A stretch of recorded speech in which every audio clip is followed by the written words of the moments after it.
Dekat sini ada satu hukum yang special. Apa yang jadi kalau kita memberhentikan bacaan pada tempat yang salah? Yang jadinya dia akan merosakkan makna ayat. Itu yang kita risau. Jadi bila mana ada tanda berhenti macam ni kan, maka dia dah sempurna dah untuk kita berhenti. Tetapi andai kata tuan-tuan, puan-puan semua ada nafas yang panjang, macam nak cuba-cuba nak baca 2 ayat dalam satu nafas.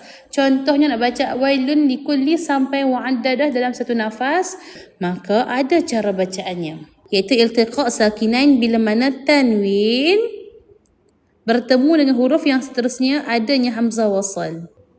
Iltiqa' sakinain ini adalah maksudnya pertemuan 2 huruf mati. Maka bila mana 2 huruf mati bertemu, maka kita kena letakkan satu huruf di bawah, iaitu huruf nun berbaris bawah. Maka dia akan dibaca lumazatinil ladzi, dan tanwin ini daripada 2 baris dia hilang menjadi 1 baris sahaja. Dia hilang menjadi 1 baris sahaja.